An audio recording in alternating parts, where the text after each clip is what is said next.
السلام علیکم viewers, welcome to my YouTube channel me and my world. آج میں آپ کے لیے قطر پروڈکشنز کے ڈرامہ عمر سیریز کی قسط نمبر 30 کا اردو ترجمے کے ساتھ اوور ویو لے کر آئی ہوں۔ ڈرامے کی طرف بڑھنے سے پہلے آپ سب سے گزارش ہے کہ میرا چینل سبسکرائب کریں، میری ویڈیوز لائک کریں اور زیادہ سے زیادہ اپنے فیملی فرینڈز کے ساتھ شیئر کریں۔ شکریہ۔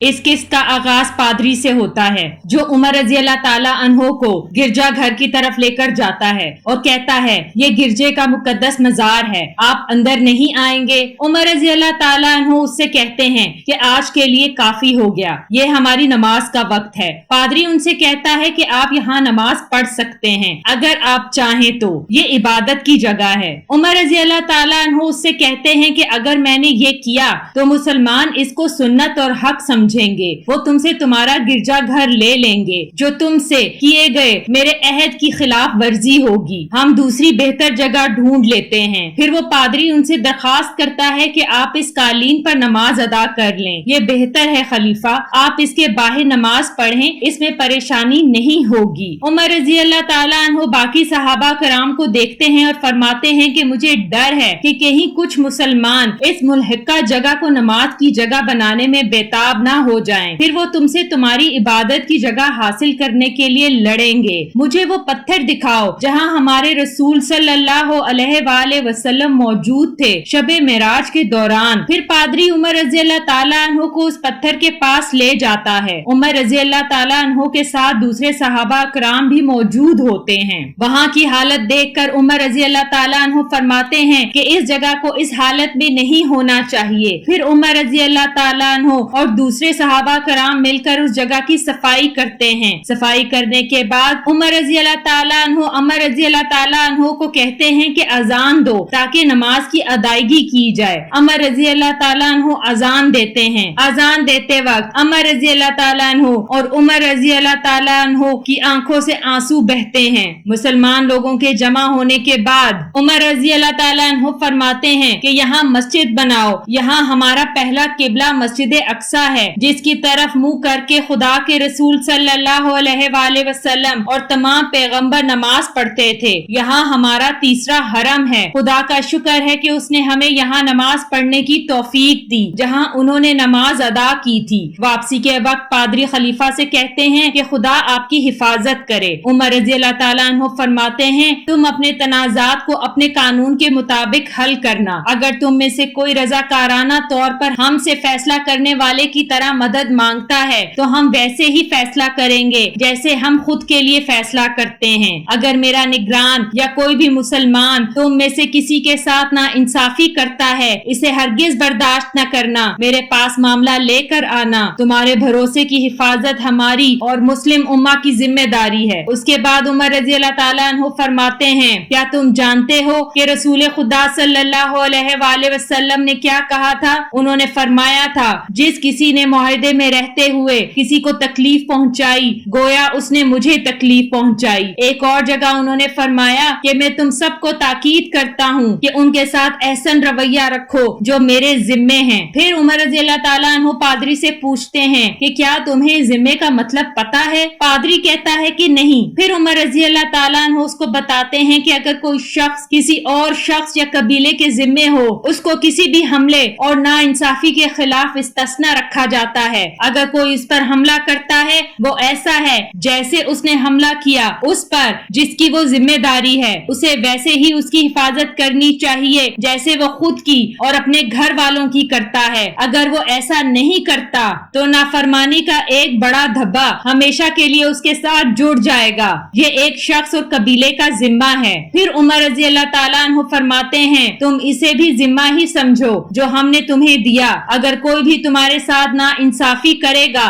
گویا اس نے خدا اور رسول خدا صلی اللہ علیہ وآلہ وسلم سے کیا ہوا عہد توڑ دیا اور وہ خدا اور رسول صلی اللہ علیہ وآلہ وسلم کا مخالف ہوا۔ جو کوئی بھی خدا اور اس کے رسول صلی اللہ علیہ وآلہ وسلم کے ساتھ جنگ کرے گا وہ ہم سب سے جنگ کرے گا چاہے ہم سب فنا ہی کیوں نہ ہو جائیں۔ پادری یہ سن کر کہتا ہے اسی وجہ سے آپ لوگوں نے روم کو شکست دی، وہ جس نے پوری دنیا کو شکست دی تھی۔ عمر رضی رضی اللہ تعالیٰ عنہ پھر سب کو سلام کر کے واپس روانہ ہو جاتے ہیں۔ اس منظر میں واپسی کے سفر میں عمر ابن العاص رضی اللہ تعالیٰ عنہ عمر رضی اللہ تعالیٰ عنہ سے پوچھتے ہیں کہ شام کے بعد کیا ہوگا؟ اب تو وہ مکمل طور پر ہمارا ہے خدا کے فضل و کرم سے۔ عمر رضی اللہ تعالیٰ عنہ فرماتے ہیں شام کے بعد کیا ہوگا؟ عمر رضی اللہ تعالیٰ عنہ فرماتے ہیں مصر امیر المومنین۔ عمر رضی اللہ تعالیٰ عنہ فرماتے ہیں تم نے کیا کہا؟ عمر رضی اللہ تعالیٰ عنہ اپنی بات جاری رکھتے ہوئے کہتے ہیں کہ اگر ہم غزہ کو چھوڑ دیں اور جنوب کی طرف رخ کر لیں تو ہم مصر کی سرزمین پر ہوں گے جو کثیر آبادی دریائے نیل اور بھرپور ذرائع والی زمین ہے۔ عمر رضی اللہ تعالیٰ عنہ فرماتے ہیں وہ بہت بڑا ضلع ہے، مجھے ڈر ہے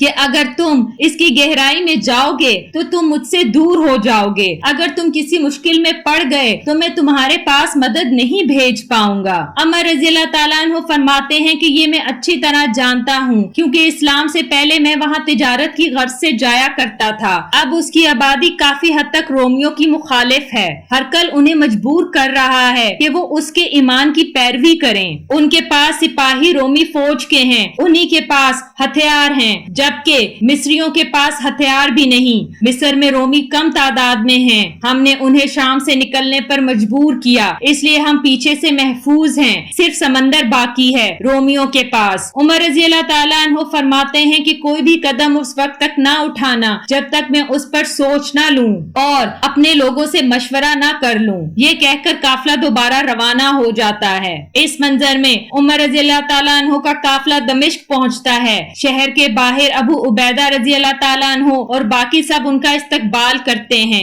عوام بھی پرجوش طریقے سے ان کا استقبال کرتی ہے۔ پھر عمر رضی اللہ تعالیٰ عنہ کو یاد دلاتے ہیں کہ اسلام سے پہلے آپ یہاں تجارت کی غرض سے آتے تھے۔ پھر ابو عبیدہ رضی اللہ تعالیٰ عنہ عمر رضی اللہ تعالیٰ عنہ کو اپنے گھر لے جاتے ہیں۔ گھر کی حالت دیکھ کر عمر رضی اللہ تعالیٰ عنہ فرماتے ہیں دنیاوی عیش و آرام سب لوگوں کو بدل سکتا ہے سوائے ابو عبیدہ کے جو قوم کے امین ہیں۔ یہ سن کر ابو عبیدہ رضی اللہ تعالیٰ عنہ کی آنکھوں میں آنسو آ جاتے ہیں۔ اس منظر میں عمر رضی اللہ تعالیٰ عنہ صحابہ کرام کے ساتھ اونٹوں کے بازار جاتے ہیں۔ بازار کے منتظم ان سے کہتے ہیں کہ یہ سب کچھ آپ کی ہدایت کے مطابق ہو رہا ہے، میں نے کسی قسم کی کوئی شکایت نہیں سنی۔ پھر عمر رضی اللہ تعالیٰ عنہ آگے بڑھ کر اشارہ کرتے ہوئے کہتے ہیں کہ یہ تندرست اونٹ کس کے ہیں؟ منتظم کہتا ہے یہ امیر المومنین کے بیٹے عبداللہ ابن عمر کے ہیں۔ عمر رضی اللہ تعالیٰ عنہ پھر عبداللہ کو بلواتے ہیں اور پوچھتے ہیں کہ یہ کیا ہے؟ عبداللہ جواب دیتے ہوئے کہتے ہیں کہ یہ میرے اونٹ ہیں، میں انہیں یہاں بیچنے کے لیے لایا ہوں۔ عمر رضی اللہ تعالیٰ عنہ فرماتے ہیں یہ میں جانتا ہوں۔ عبداللہ کہتے ہیں کہ میں نے انہیں خریدا ہے، پھر مخصوص کیے ہوئے میدان میں رکھا، ان کی دیکھ بھال کی، جب یہ تندرست ہو گئے میں انہیں بازار لے آیا۔ عمر رضی اللہ تعالیٰ عنہ فرماتے ہیں ہم نے مخصوص میدان تمام مسلمانوں کے لیے بنایا ہے جہاں ان کے اونٹ چرتے ہیں۔ عبداللہ فرماتے ہیں کہ میں بھی مسلمان ہی ہوں۔ عمر رضی اللہ تعالیٰ عنہ فرماتے ہیں ہاں، لیکن یہ کیسے دوسرے اونٹوں کے مقابلے میں تندرست ہو گئے؟ مجھے لگتا ہے کہ مخصوص میدان میں کام کرنے والے نے تمہیں ہمارے رشتے کی وجہ سے ترجیح دی۔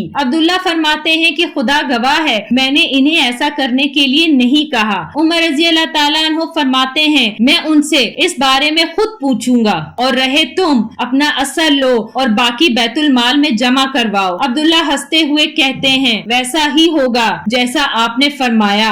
اس منظر میں عمر رضی اللہ تعالیٰ عنہ کو ابو عبیدہ رضی اللہ تعالیٰ عنہ کا خط موصول ہوتا ہے۔ وہ صحابہ کرام کو اس خط کے بارے میں بتاتے ہیں جس میں وہ پوچھ رہے ہوتے ہیں اس معاملے کے بارے میں جس میں مسلمانوں نے غیر مسلموں کو شام میں قتل کیا تھا۔ عمر فرماتے ہیں مجھے تعجب ہوا، اس نے جو مجھ سے پوچھا کوئی بھی اس بارے پر رائے نہیں دے سکتا جس پر خدا نے خود ہی فیصلہ سنایا ہو۔ ایک قاتل کو قتل ہی کیا جاتا ہے جوابی کاروائی میں، حتیٰ کہ مقتول کے رشتہ دار فوری طور پہ اسے معاف نہ کر دیں۔ پھر کاتب کو کہتے ہیں کہ ابو عبیدہ کو فوراً یہ لکھ کر بھیج دو۔ اس منظر میں عمر رضی اللہ تعالیٰ عنہ مسجد میں بیٹھ کر صحابہ کرام سے گفتگو کر رہے ہوتے ہیں۔ اتنے میں ابو ہریرہ آتے ہیں، سب کو سلام کرتے ہیں اور فرماتے ہیں کہ آپ نے مجھے بلایا، امید ہے کہ خیریت کی بات ہوگی۔ عمر رضی اللہ تعالیٰ عنہ دریافت کرتے ہیں کیا تم اب بھی خدا کے رسول صلی اللہ علیہ وآلہ وسلم کی احادیث کو منسوب کرتے ہو بہت سے معاملات سے؟ ابو ہریرہ کہتا ہے کہ آپ کی سرزنش کے بعد نہیں، میں ایسا نہیں کروں گا جب تک عمر ہمارے ساتھ ہیں۔ عمر رضی اللہ تعالیٰ عنہ فرماتے ہیں تو تم میری موت کی جلدی کر رہے ہو تاکہ تم زبان کو آزاد کر دو۔ ابو ہریرہ کہتا ہے خدا آپ کو لمبی زندگی دے، لیکن اگر میں آپ کے بعد بچ گیا تو پھر یہ آپ کے خلیفہ پر ہوگا کہ وہ میری زبان کو آزاد رکھے یا باندھے۔ یہ سن کر وہاں موجود تمام لوگ ہنسنے لگتے ہیں۔ پھر عمر رضی اللہ تعالیٰ عنہ سے پوچھتے ہیں کہ تم بحرین کے گورنر کے بارے میں کیا کہو گے؟ ابو ہریرہ کہتا ہے کہ میں اور بحرین کا گورنر؟ عمر رضی اللہ تعالیٰ عنہ فرماتے ہیں تمہیں تعجب ہوا یا تم نے رد کیا؟ ابو ہریرہ کہتا ہے کہ مجھے تعجب ہوا امیر المومنین۔ ابو ہریرہ ایک سادہ مزدور تھا جو کھانے کے لیے کچھ ہی کھجوریں مشکل سے ڈھونڈ پاتا تھا، اور اب میں گورنر بحرین کا؟ عمر رضی اللہ تعالیٰ عنہ فرماتے ہیں ہم نے نامنظور کیا تمہارا بہت زیادہ رسول خدا صلی اللہ علیہ وآلہ وسلم کی احادیث کو بیان کرنا تاکہ لوگ قرآن کی طرف متوجہ رہیں، اور یہ بھی کہ ہم پاسبان بنے بہت زیادہ عدم اتفاق ہونے کے خلاف، اس کے ساتھ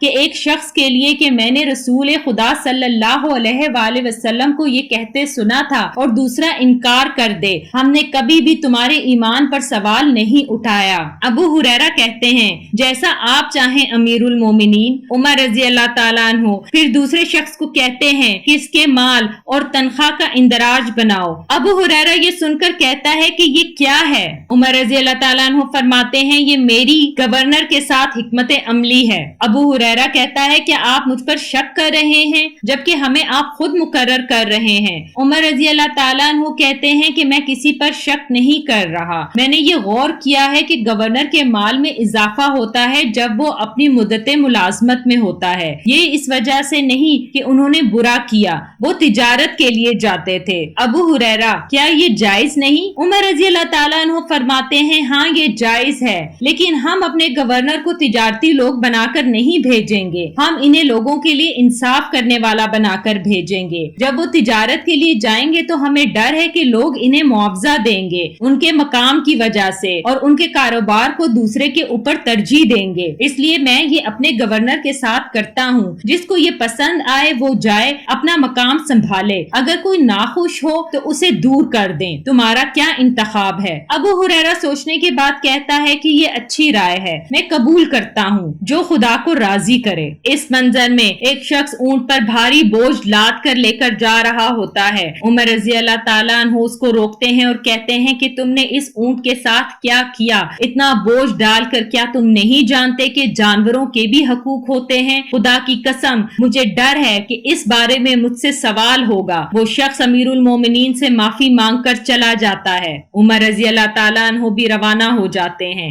اتنے میں ایک شخص کی آواز سنتے ہیں جو کہتا ہے کہ اس اندھے شخص کی مدد کرو۔ عمر رضی اللہ تعالیٰ عنہ اس کے پاس جاتے ہیں اور کہتے ہیں کیا تم مذہب الہی سے تعلق رکھتے ہو؟ وہ شخص کہتا ہے کہ ہاں میں یہودی ہوں جو اس عمر میں بھیک مانگ کر گزارا کر رہا ہوں، خدا صدقے کا انعام دیتا ہے۔ عمر رضی اللہ تعالیٰ عنہ اس کی طرف ہاتھ بڑھاتے ہیں اور کہتے ہیں کہ میرے ساتھ چلیں، جتنا ہو سکا ہم آپ کی مدد کریں گے۔ وہ شخص ہاتھ دیتا ہے، عمر ان کو اپنے ساتھ لے جاتے ہیں اور کپڑے میں کچھ سامان رکھ کر دیتے ہیں۔ اندھا شخص کہتا ہے کہ خدا آپ کو اس کا انعام دے۔ پھر عمر معاقب کو کہتے ہیں کہ اس کا نام درج کرو اور اسے بیت المال سے تنخواہ دو، اور اس سے مستقبل میں کوئی جزیہ نہیں لیا جائے گا۔ معاقب کہتا ہے کیا یہ صرف اس کے لیے ہے یا پھر اس جیسے تمام لوگوں کے لیے؟ عمر رضی اللہ تعالیٰ عنہ فرماتے ہیں یہ قانون ہے، ہمارے تمام گورنروں کو لکھ دو اس ہدایت کے بارے میں۔ معاقب کہتا ہے جیسا آپ نے کہا ویسا ہی ہوگا امیر المومنین۔ یہ سن کر اندھا شخص حیرانگی سے کہتا ہے امیر المومنین؟ عمر رضی اللہ تعالیٰ عنہ اپنے ساتھی اسلم کو کہتے ہیں کہ اس کا ہاتھ پکڑ کر اسے اس کے گھر لے جاؤ۔